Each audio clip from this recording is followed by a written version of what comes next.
I'll invite the Ombudsman and Information Commissioner, Emily O'Reilly, to explain the importance of information in holding government to account and the importance, I'm sure, of the proposed reforms and other reforms you'd like to see.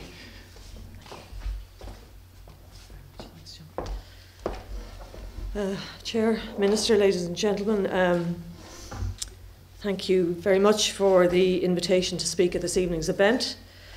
As everyone in this room knows, the business of politics can be as susceptible to the dictates of fashion as any other aspect of our public and private lives.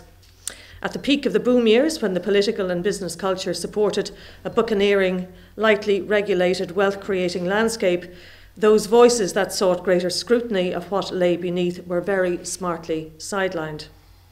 The Freedom of Information Act was severely pruned. The long-promised amendment to the 1980 Ombudsman Act, which would have seen a large swathe of new bodies come under remit, never saw the light of day. Years of pleading by the Standards and Public Office Commission to make the legislation under which it labours more fit for purpose came to nothing. And the much talked about whistleblower legislation never even got onto the drawing board. So what a difference a recession makes.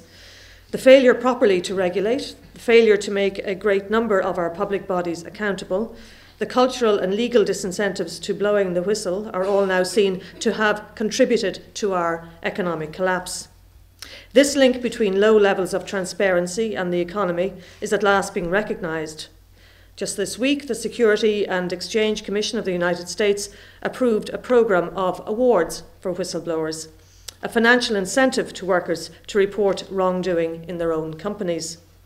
This is part of the Wall Street regulatory overhaul cued directly by the economic crash.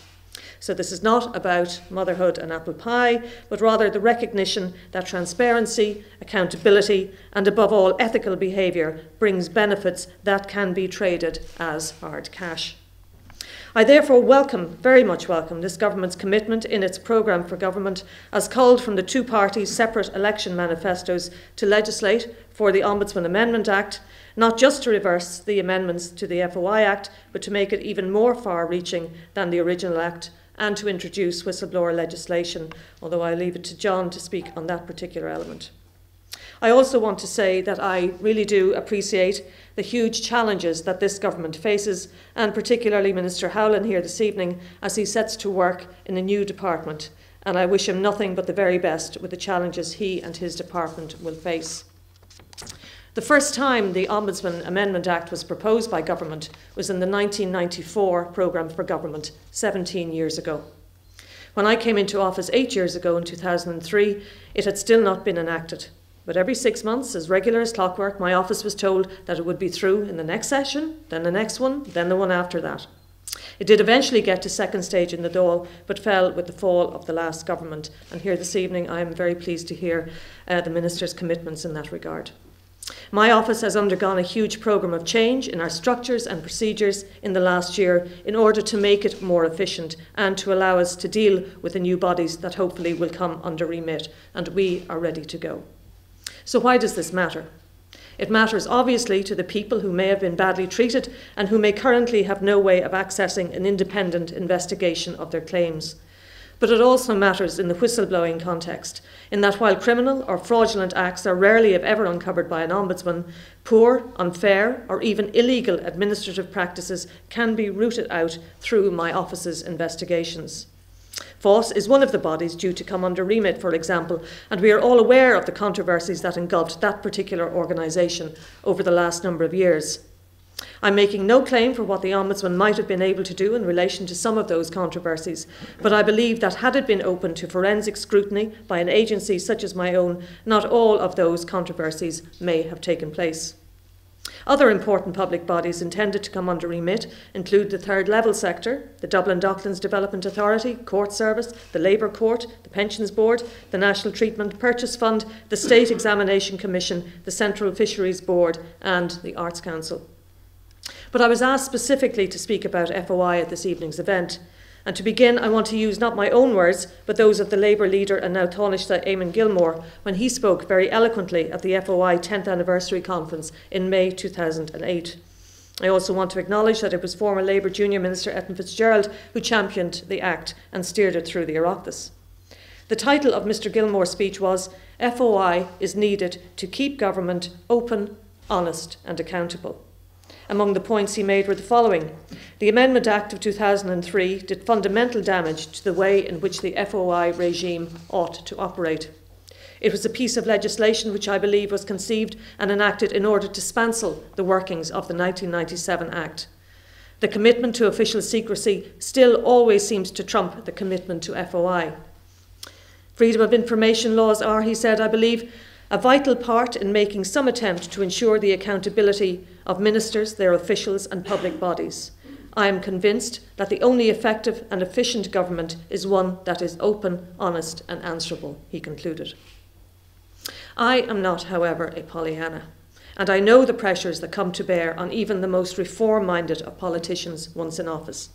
It is said that politicians campaign in poetry and govern in prose, and I am aware that the poetry of opposition rhetoric can sometimes be hard to translate directly into the prose of government work. But I don't think that even the most obdurate of mandarins would be able to look back at the wreckage of the last few years and argue against greater open scrutiny of the machinery that guides our state and runs all of our lives.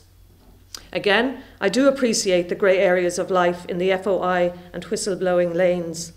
The public interest can be a subjective evaluation test, and that interest also changes with time and with changing circumstances. Julian Assange may well be lionised in some quarters for his incontinent leaking of secret documents, but it will not be him who is left with the perhaps unintended and messy consequences of the release of at least some of that material. A major legal and political battle is also brewing in the US over the leaking of defence documents to a newspaper by a former senior executive of the National Security Agency, the US government's electronic espionage service. Thomas Drake argues that the documents were benign and simply exposed waste and administrative bungling. The Justice Department depicts him as a treacherous man who violated the government trust.